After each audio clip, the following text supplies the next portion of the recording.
Let's design and build your new checkout page using a free forever software and simple yet proven conversion boosting framework. Hey, I'm Jason, faith-based entrepreneur marketing geek. Timestamps below, along with some other helpful links and resources, including a link to our funnel template pack that has our top converting funnel pages, email campaign, and even course template that allows you to go from idea to sales in just a few days. Now, we'll be using a free software called Systemi.io. You can create your landing pages, sales pages, order bumps, upsells, send emails, even create your online course using their free forever plan. No silly 14 or 30-day trials. Now, when it comes to the checkout section of our sales funnel, we have one job to do. Don't screw up the sale. Really, that's it. By this point, someone has probably already joined our email list. They've gone through our sales page. Maybe they've already seen some sales emails, depending upon how we formatted our sales funnel. So we are like on the 1 yard line here. We are about to close the sale, so we're just trying not to mess it up. Now, when it comes to the strategy and structure of your funnel, there's 2 different ways that you can handle this part. The first way, which is the way I recommend, is just have the checkout page essentially just a section of your sales page.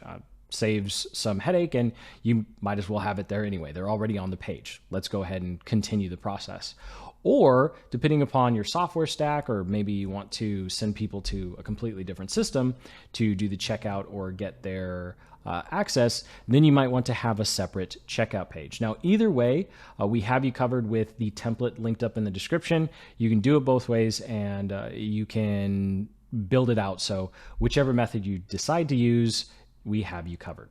Now I'm back to our demo funnel here. And when you import this into your Systemi account, you'll actually notice that we don't have a standalone checkout page. We put the checkout section as part of the sales page. So if I jump out of this, you'll see that our sales page is actually using the order form page style. So you, of course, have 2 options. You can use this where we just have the checkout function on the sales page. But if for some reason you wanted to split them up, here's what you can do.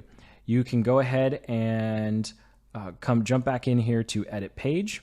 And the first thing you're going to want to do is essentially save this top section. Now, the reason we did it this way is because there's limits on the free plan of how many pages you can use. So we thought, hey, why don't we combine these pages, and then for people who upgrade in the future, or if you just want them separate for some reason, you can separate them and use 2 pages instead of 1. So the first thing we want to do is save the section that is the actual sales page. So we've set it up so it's super easy. So all you need to do is click on this first section here. So I'll click on this section. We'll click on save, and you'll see here that it's going to save just the sales page part. And we go ahead and give it a name, and then we can go ahead and click on create.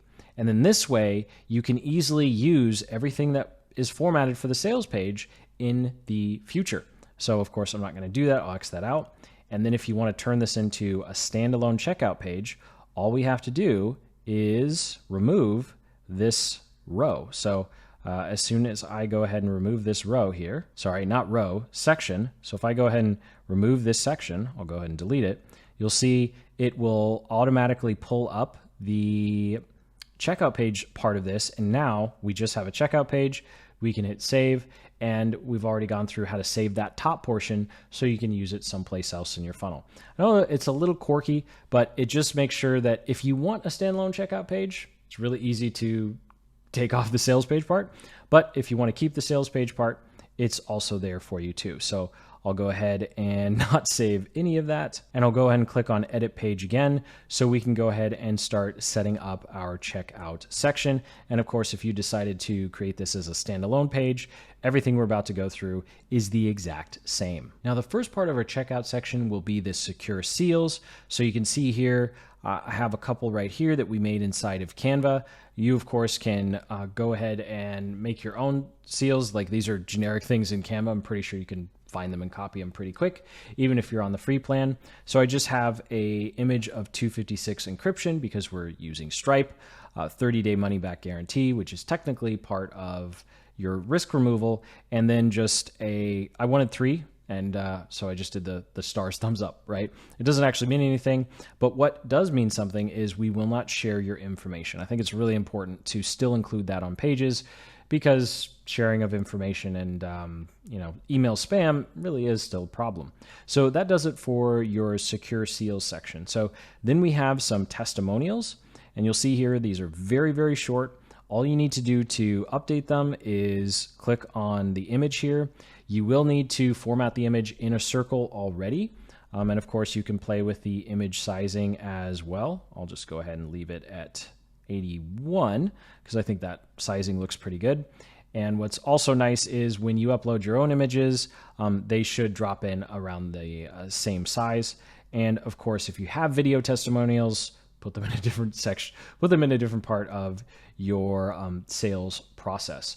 So that's pretty much it for the testimonials. I'll get to all this desktop only stuff in a moment. And then for all access, we want to, of course, have an image of our offer. If you have a video sales letter at the top and maybe you didn't put a product image anywhere else, just make sure you have some image that represents what the offer is. The offer name, congratulations, the offer name, super basic. You're probably like, why are we even going through this, right? We're just trying not to screw up the sale. Like that's literally all we have to do here. Just don't screw up the sale. And then we'll get to all the payment stuff because that kind of gets advanced. And then of course over here we have just a couple bullet points summarizing the discount, right? So I like having that timer at the top along with a huge percent discount. So here we're saying the dollar amount that they're saving, a quick little overview of everything that they're getting. And then for the risk removal part, of course, I have a 30-day money-back guarantee that I have here. Actually, on my sales page, it says 90, so I should probably change this to 90 because that is confusing. And then I'd go ahead and type in 90 days here. Now, before I get to the one thing that we would add here that breaks the rule of trying not to mess up the sale, is you'll see here that all of these elements have been formatted to desktop only. This is really something to think about, especially when you're making your checkout sections. So if I click on mobile here, and I scroll down to our checkout section, you'll see that this part looks pretty nice, but all the bullet points and all the testimonials went away. I might actually even remove my self-testimonial at the bottom. So this is if you don't have testimonials, this is where, of course, you'd put your self-quote and just put yourself at the very bottom. But I think it's important to make sure that you're always previewing whatever you're making in the mobile view, because here, if we tried to add the testimonials and add all of the summary, I think that would take away too much from just completing the payment form, right? And honestly, someone on a mobile device is much more likely to be doing an impulse buy than like meticulously going through every individual thing on your sales page. So we do want it to be relatively easy and quick for someone to go through that process. But we click again, you'll see all that extra information is on the desktop. Now there is one thing we might want to add, just one, that breaks the rules. So I'm using a two-step form. We'll go through how that works in a moment. But if I go to step number 2, you'll see here I have something called a order bump, right? So this is going to be where for an extra 3, 5, 7, maybe $14. I think 14 is probably a little high, but a quick little offer. Hey, you can also get this thing right now. Now, if your one-time offer is a impulse buy, this is like the ultra impulse buy, right? Like this should be so low, it's just like, yeah, whatever, sure, throw it in the cart, right? It's like 50 cents. Well, probably not 50 cents, but that's kind of the price point we're going for here. Now, yes, it still needs to be valuable, and we also need to make sure that someone doesn't look at it and go, I think that should be in what I'm buying. Feels like you're just adding it on because you're trying to get more money. So it really should feel like a nice little add-on bonus. But that's the only new thing we'd want to do. And Systemi, of course, will add some credit card logos for us, which helps with the secure seals and adding some credibility and security to our checkout process. So that does it for all of the elements that we want. And using our STAR framework, secure seals, trusting testimonials, and all access, and of course, risk removal. So now let's talk about the complex part, which is this two-step payment form, and then actually setting up your payment options. Now, when it comes to the order form, this is actually something unique to this particular page type. So when you are creating your own funnels and not using this template, you need to make sure you select the order form page type when creating your page in order to have these payment options. Again, that is one of the few parts when you're building things that is really important you choose the correct page type. So I'll go ahead and click and drag in this two-step order form so you can see what it looks like before you start doing all the formatting. So the first thing we're going to do, take out all the stuff we don't need, right? We don't need the shipping address, city, state, postal code, unless you're actually physically shipping something. But for us, this is a digital product or even services, you don't need it. So we just go ahead and delete all this information. Just like other parts of your sales funnel, the more information you ask for, the lower your conversions will be. So I'd go ahead and just leave it first, last name, email, and then when I click on this, I'll have to click over here to step number 2 and to be able to see and edit whatever is on step number 2. So the nice advantage of using this two-step checkout is it reduces the initial friction to get started. And it builds on a psychological principle called micro commitments. And that is where we want our potential customers taking small actions that build up over time, as opposed to just like, bam, here's everything at once, fill it out and let's go, right?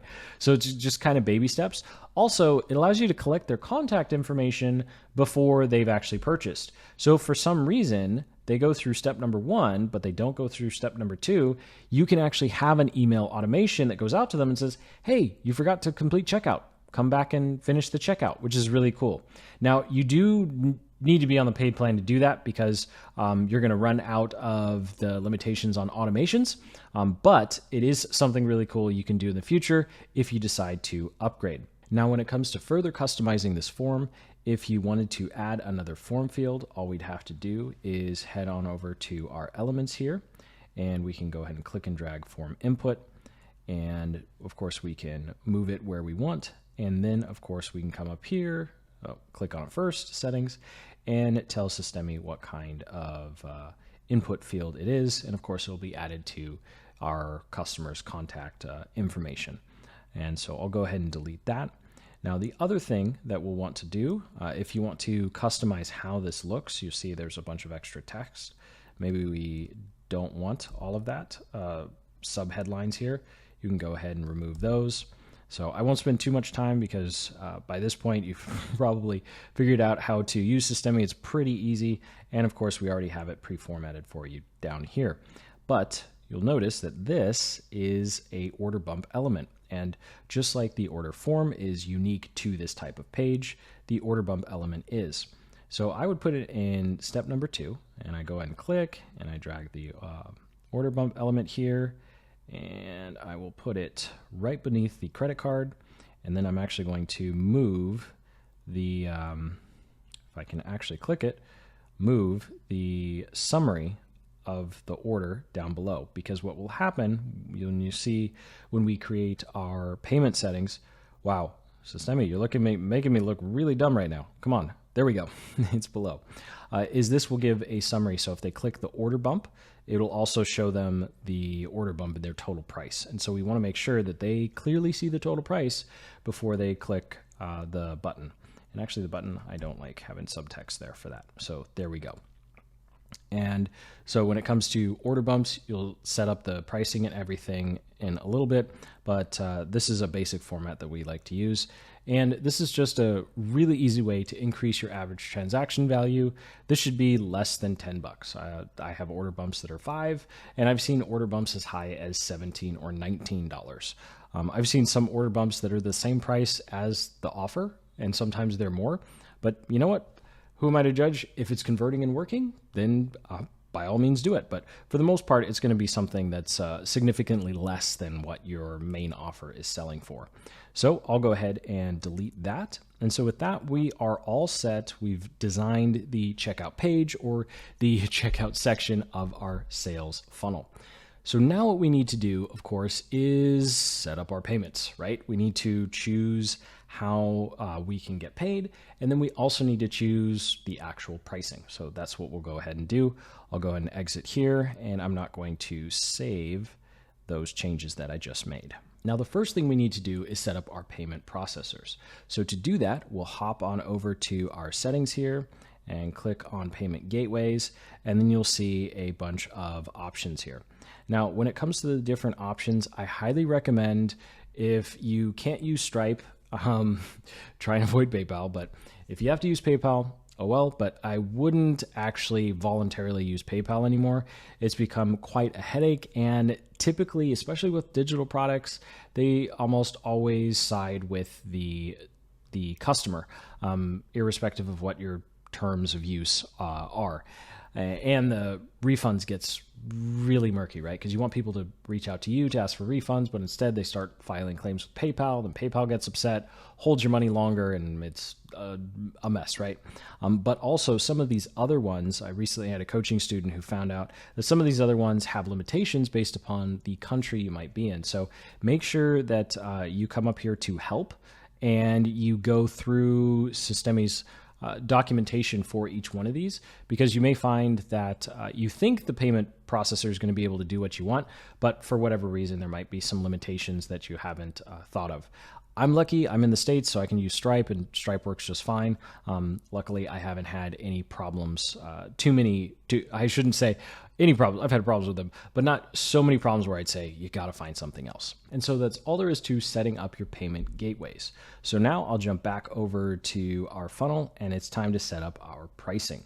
So the first one, I'll do it relatively quickly, right? We just click the plus button. If you wanted to connect your course or membership site or a community, that's what you can do under resources.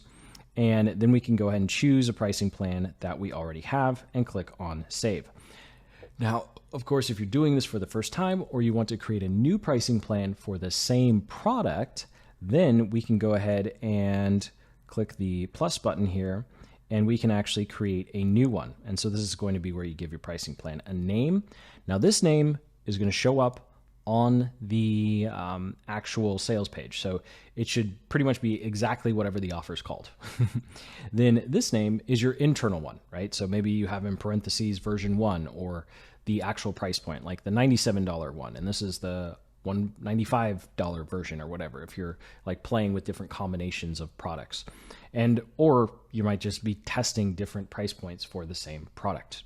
And then these descriptor, this is where you want to be super plain, super boring, take off your marketing hat, take off your sales hat, and just think like an accountant, right? Because this is what's going to show up on their bank statement. So don't embarrass your customers with what you put there, right? I'll have that, we're going through things and you look at it and go, what on earth did you buy, sweetie? So anyway, go ahead and make sure that it's professional, right? And then of course the pricing plan, you choose the type it is. So like, let's say we have a payment plan here, or you want to have a free trial period. My gosh. You can get complex like that. Or we can just go ahead and say a subscription, which also has a trial period, or go down to a one-time payment, and we'll just say this is going to be like $50 or something. And then we could go ahead and click save. So I'll go ahead and exit out of that because we don't need to do that. Now, if you want to have an order bump, you do need to add that information here. So I'll click on add order bump. It's going to be a digital product, and I'll click on pricing plan. And of course, I'd need to create a new plan. Now, because I already have one, I'll go ahead and exit out, and I will just use the same pricing plan that I used for the first one here. So they allow me to do that. I'll go ahead and click on save. And just like that, we've set up our pricing for both of our products. So now if we come to view funnel step here and we preview, we can come down to our checkout page or checkout page section, fill out some fake information, click on continue here. And now you can see there's a place to enter your credit card information. They have the types of credit card processors, the types of credit cards that are accepted. And then what's also cool here is as soon as someone clicks here, you'll see that it will be added to their summary so they can see exactly how much they're about to be charged. Now, this is also important where you need to check your math and numbers, right? So if you're hard coding, if you will, if you're typing in what the price is, you want to make sure that the price here is the same here. And then you also want to make sure that if you have any prices over on the side, you have a % discount, that the percentages make sense, the dollars off make sense, and the totals make sense. So just do that to make sure you're don't wind up like me with some embarrassing emails being sent like, hey, by the way, there's a decimal point there, or you divided by 4 when you should have divided by 2. I did that in an email the other month, and I looked and went, wow, yeah, I have no idea what I was thinking. So definitely double check your math. But with that, once you have those payment things set up, you're ready to actually collect payments and start making some sales because your checkout section is complete. Remember, everything we did here can be done with the free version of Systemi and the templates linked below. So make sure you check out that template pack so you can get up and running, building not just your checkout, but the rest of your funnel as well. So hit that like button, subscribe for more marketing guides just like this one. And until the next, keep building the business you love.